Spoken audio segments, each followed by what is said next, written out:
Good afternoon. It is a sunny Saturday afternoon, 2 o'clock, September the 1st. Well, thank you very much for joining me this afternoon. My name is Leon Davis, and this is Altitude Adjustment. We are now experiencing what I consider a tectonic social shift as the Black Lives Matter and the Me Too movement and the LGBTQ movement are fighting for representation of and recognition for the rights of underserved Americans. Now, these groups' struggles have a long history, and not only in American society, but in societies across the globe. Many people on both sides of the issue here in the United States point to different milestones as a way to show we have made progress. But today, I'm going to challenge that assumption.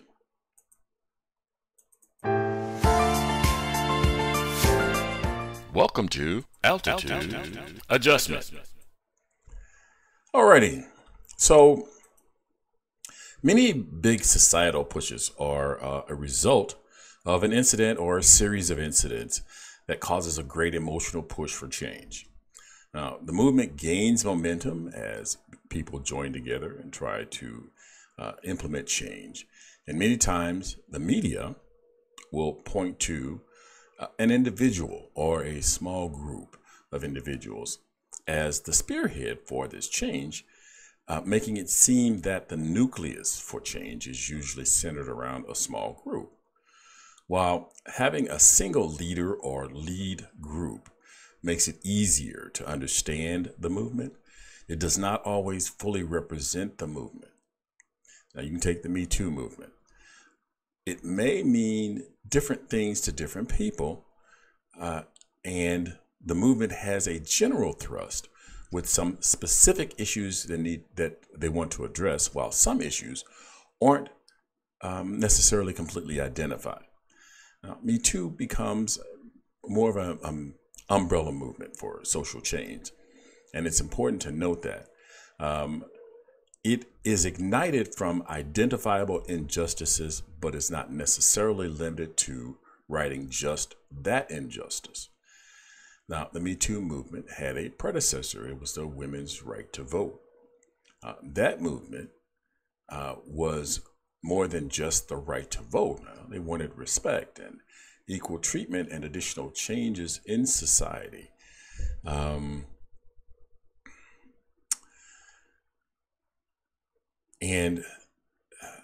But it wound up that the right to vote became the central issue. And there were other predecessors to that particular movement.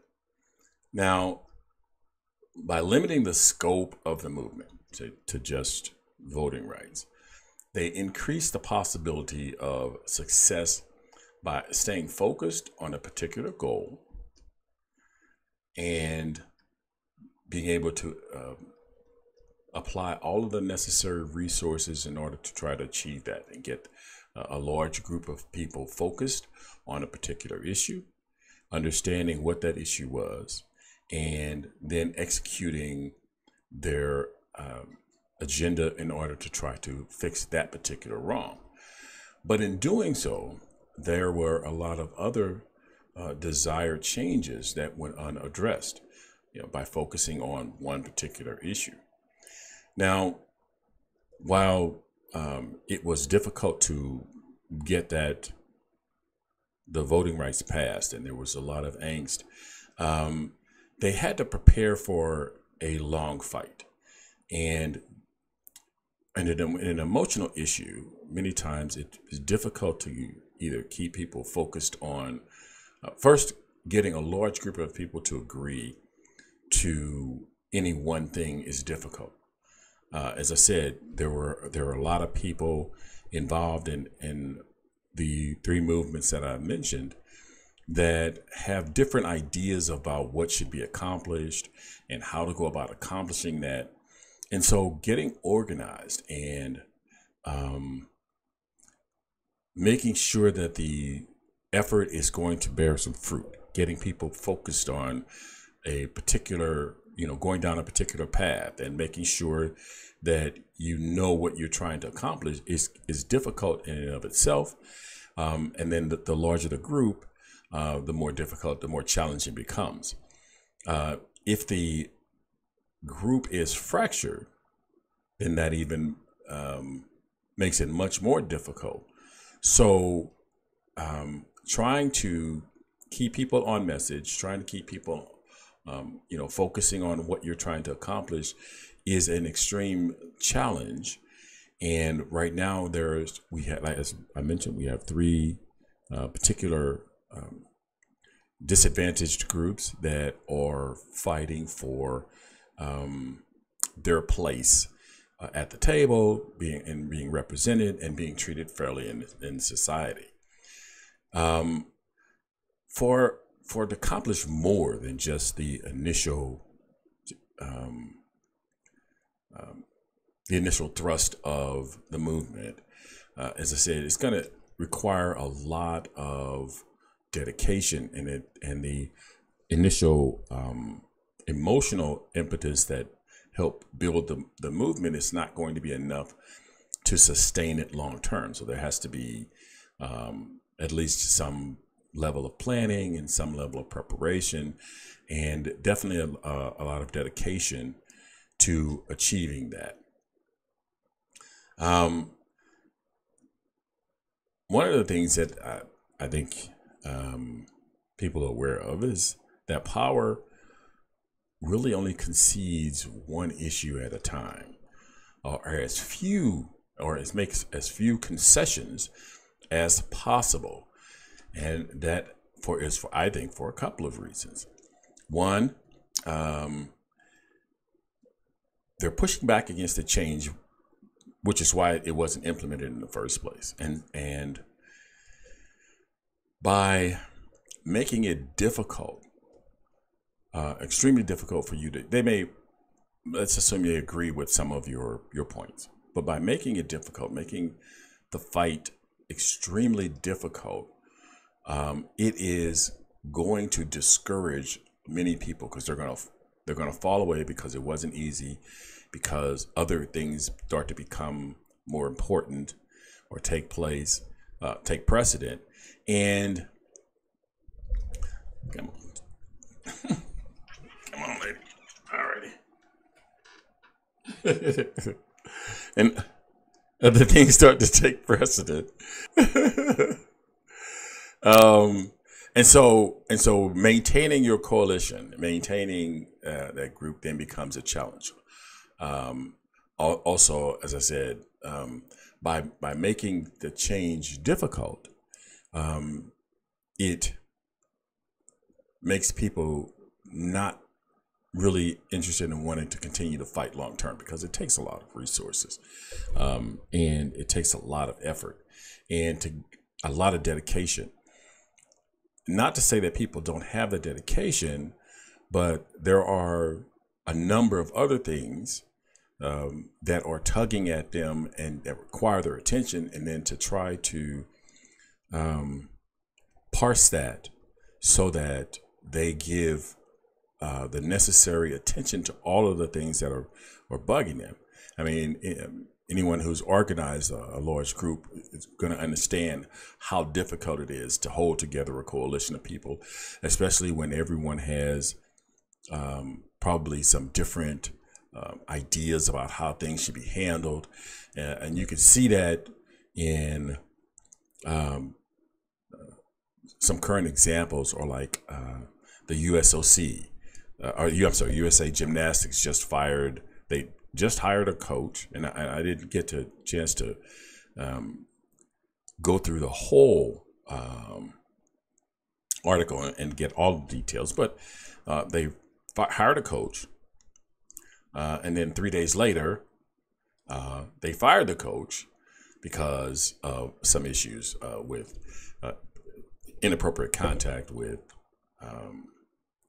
litigants in the case. But the idea is you got different people have different ideas on how to proceed, and in a large organization, when you or trying to achieve things, you have people who have differing viewpoints, and depending on their level of willingness to stay within the bounds of the group is going to be important.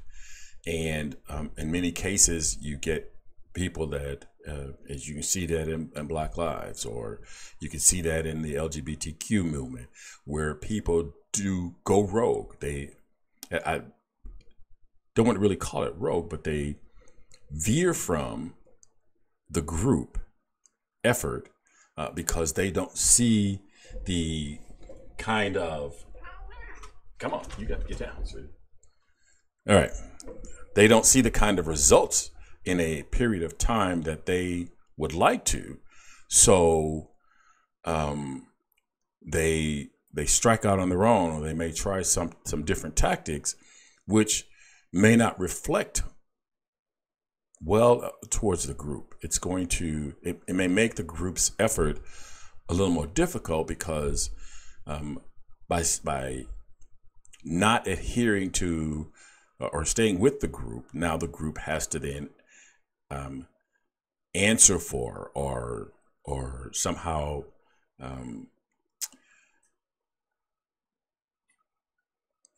mitigate the damage that may be done by players who don't adhere, don't stay within the group. So you got you have a protest coming up, and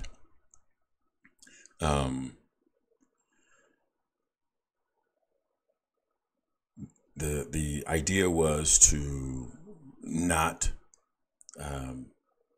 to remain as nonviolent as possible, to try to make sure that the message becomes the issue and not the individuals. And then you have someone in the group, or a few people in the group, that have decided they're going to create a ruckus, maybe get arrested. It may be that the group has decided that they're going there to get arrested, and that's one thing.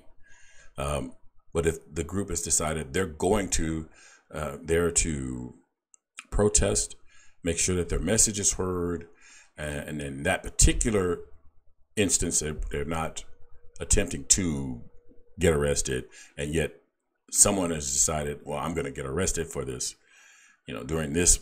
So it then becomes a distraction. The message doesn't get heard.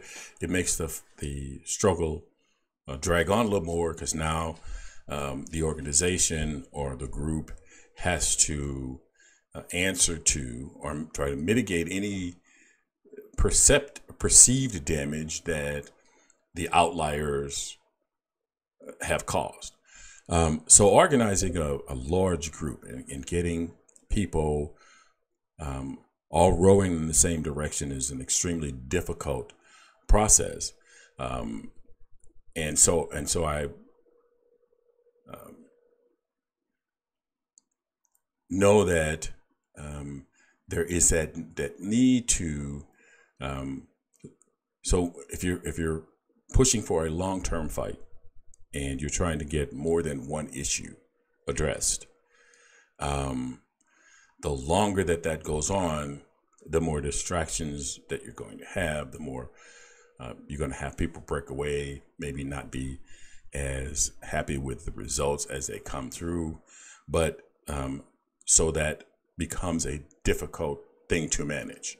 So sometimes a group may wind up only being able to address one of the many issues that they have. And because there may be personality issues or whatever, they don't fully outline all of the grievances that they have. Or maybe they feel like if we approach one issue, we can get that done. And I'm saying that because it goes to my argument that that sometimes we may confuse some of the milestones that occur with progress. Now,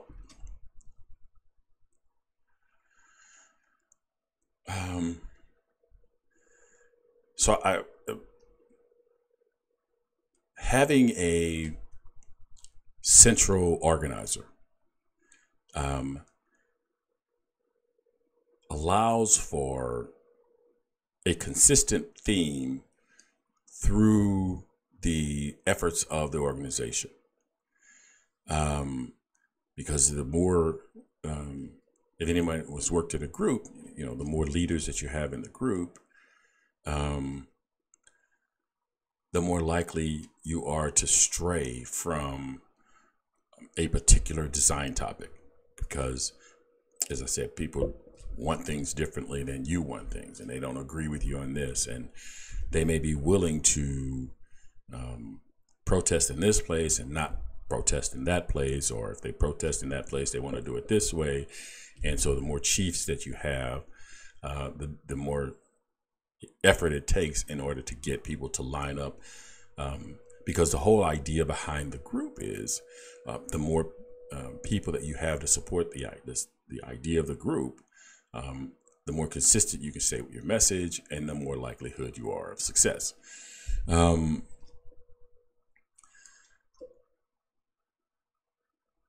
So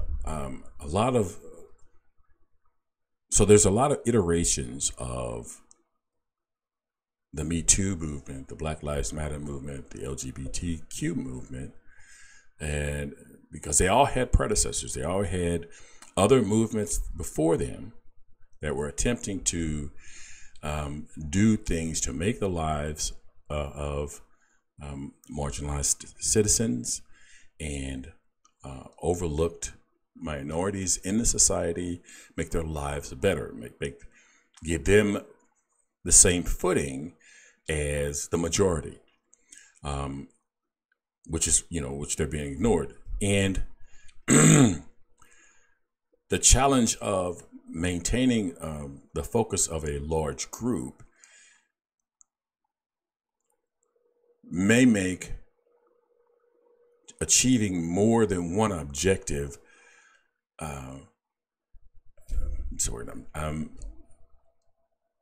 not something that they want to try to do. So they might want to try to achieve one objective at a time. Now, by doing that, so let's take the Voting Rights Act. There were other atrocities that both women and minorities faced that needed to be addressed. But so the Voting Rights Act was passed. And so people look back and say, we've made progress. But progress, I don't think so those things were accomplished. There were other issues that needed to be addressed. They didn't get addressed. So what happens is, as I said, power concedes one issue at a time, or as few issues as possible. So people were appeased. So the initial emotional thrust of the movement waned. The effort was not sustained. And so those issues, the other issues that did not get addressed, are still out there lingering. They're still out there looking for the support, looking for the effort to bring those to fruit, so that those marginalized groups are at least have the opportunity to experience society as the majority group experiences society. What happened in, let's just say this civil rights or the voting legislations, voting acts, is that the groups got the right to vote, but they didn't get any assurances that those were going to be permanent. Nobody thought I'm guessing not too many people thought at the time that there would be an attempt to repeal those rights, to somehow reverse. I mean, nobody thought that, of the gerrymandering and all of the tactics used to keep people from voting, voter ID laws, and not making it easy to register to vote, that those kinds of things would happen. And yet we are back here now. We are back after years of the fight for getting those rights. Now the fight has to be reinitiated to ensure that those rights are retained, because there have been moves, there have been actual steps used to repeal some of those rights, to deny some of those people the right to continue to vote.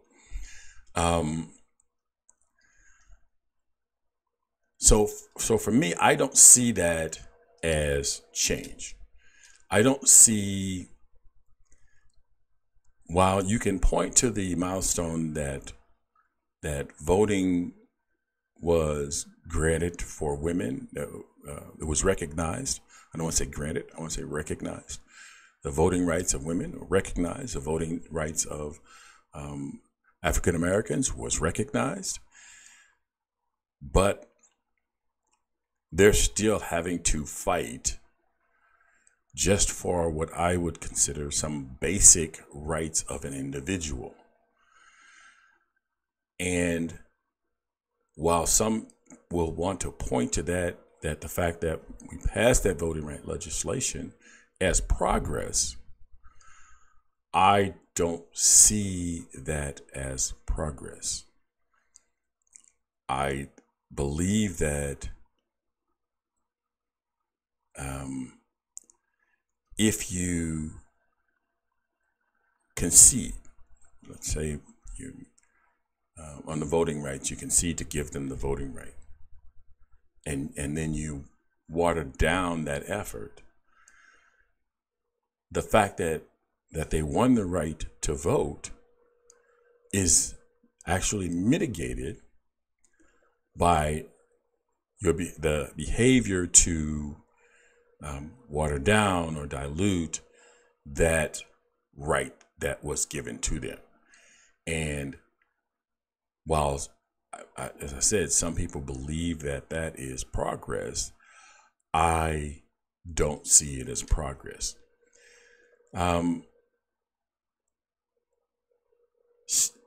Stemming, when emotion is the driving force, when emotion is what powers the engine, emotion changes. So the support behind the initiative is going to suffer as emotion changes. The reason for the need to make the change does not disappear. It does not go away. It does not change. It still requires the attention, and it's getting less support. And what will eventually happen is you still have to address those issues down the road. You still have to address those issues at some point.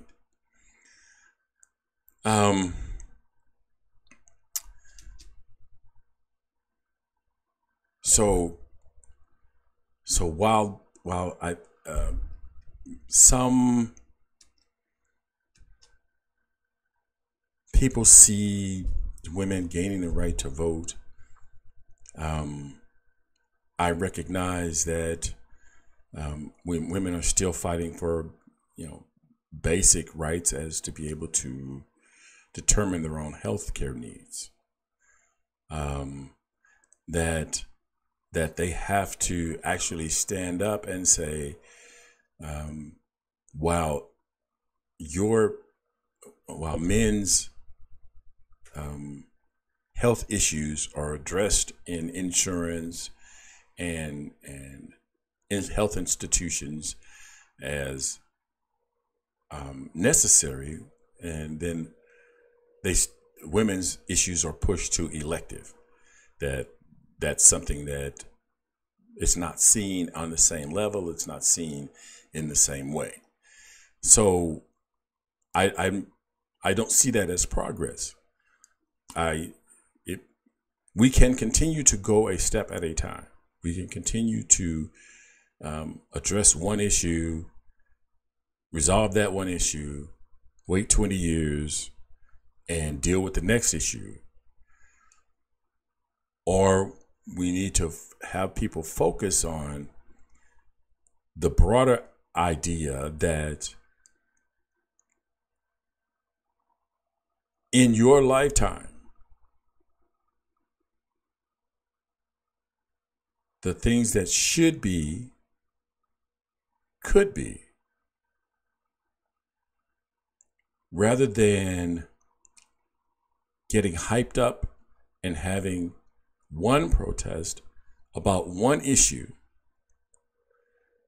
Make sure that you understand what the fight is about, what the movement should be on all levels to everyone involved, and be willing to devote the rest of what time you have available to making sure that those issues are addressed so that it's not pushed down the road for 20 years, that you're not given a Band-Aid or something to just appease the desire to be accepted properly, to be recognized as a part of society.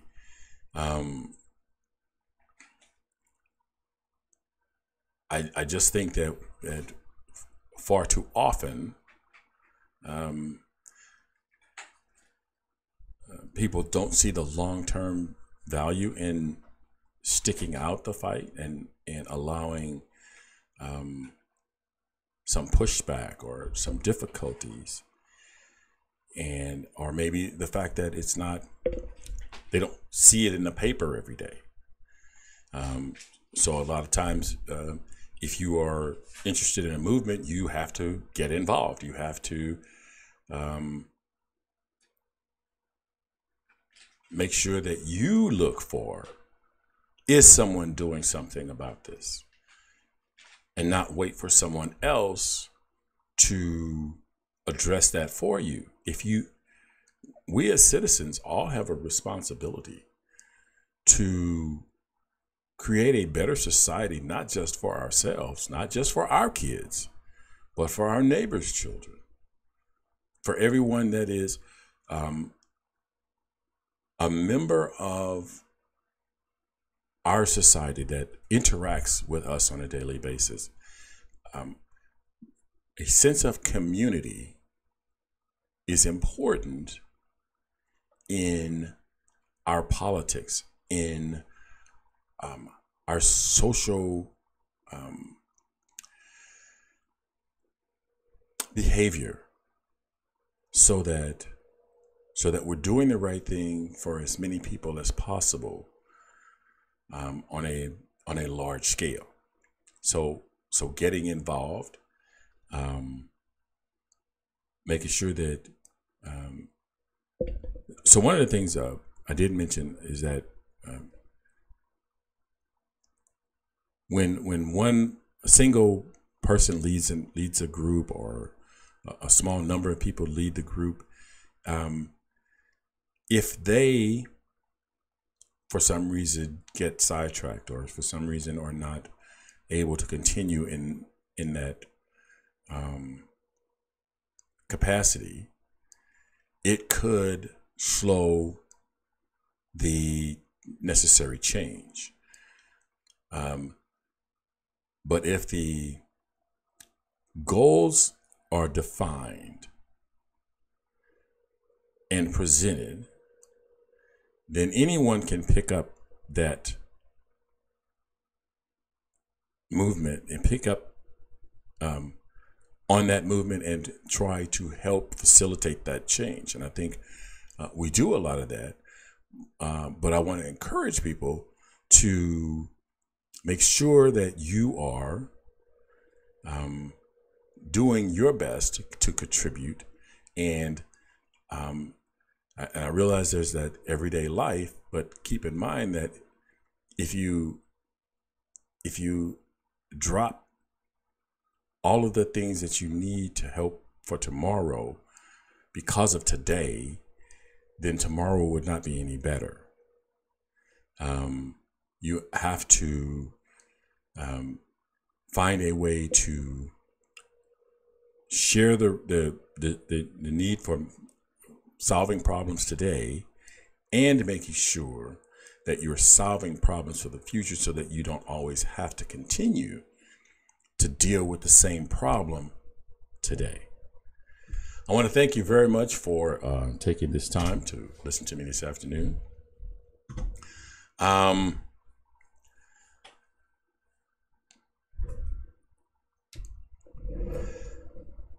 Let's see. This is going to conclude today's episode. Now, the video podcast is available on YouTube. All you need to do is do a YouTube search for Lions Den STL. The audio podcast is available on Stitcher.com, podcast.com, the iTunes Store, the Google Music Play Store, and anchor.fm/altitude-adjustment2. I'd appreciate it if you go to that podcast, that you have an opportunity to help support this podcast, and hopefully you will consider that. Another way to help support the podcast is likes, shares, and comments. Make sure you like, share, and comment this episode where you find it, because it does matter. Always be cool, be calm, but above all, be careful. Look out for the other guy, because they may not be looking out for you.